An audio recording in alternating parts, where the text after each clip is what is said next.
Welcome guys, কাজলের ঝালটা রান্নাঘরে সবাইকে স্বাগত। দেখো, আমি একটা নতুন রেসিপি নিয়ে এসেছি, কেক বানাবো।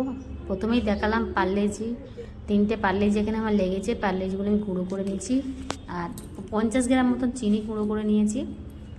দেখুন, এবার আমি পার্লেজি আর চিনি গুঁড়ো মিলিয়ে ওটাকে মিক্স করবো, ভালো করে মিক্স করব।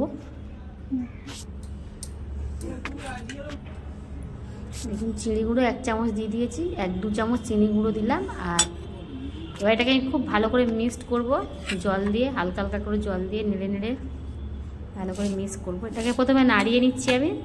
এই আপনারা বাড়িতে বানিয়ে দেখবেন, খুব ভালো লাগে।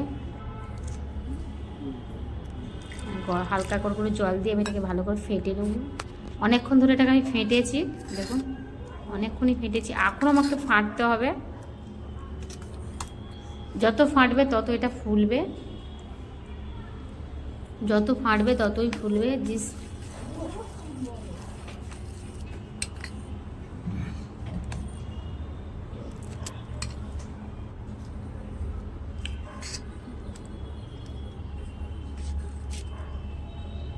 দেখুন কত মোটা হয়ে গেছে, অনেকক্ষণ ধরে এটাকে আমি ফেটেছি, তাই জন্য এত গাঢ় হয়ে গেছে। এবার এখানে আমি 1 প্যাকেট ইনো দিয়ে দেবো, 5 টাকা দামের একটা প্যাকেট ইনো, সবটা দিয়ে দেবো। ইনোটা হচ্ছে কেকের মাস্ট জিনিস।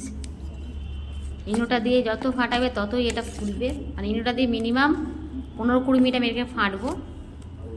দেখুন কিরকম আটা আটা হয়ে গেছে, ফাটা রেডি। এখানে আমি 3টে বাটি নিয়েছি, বাটিতে আমি এখানে ময়দা দিয়ে দিলাম।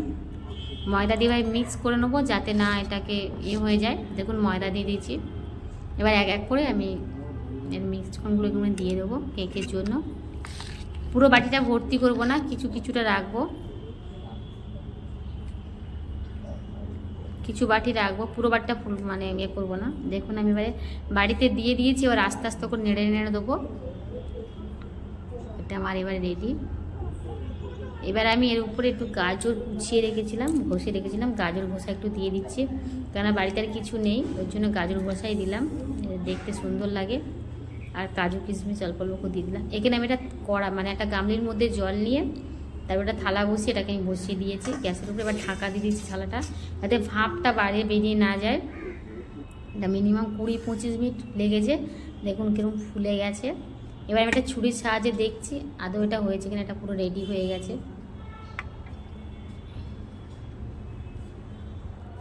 দেখুন বাটিগুলো আমি প্রথমে উগুর করে দিয়েছিলাম, দিয়ে আর এরকম করে বার করে নিয়েছি। কত নরম হয়েছে। প্লিজ অবশ্যই আপনার ট্রাই করে দেখবেন, লাইক করবেন, শেয়ার করবেন। টাটা।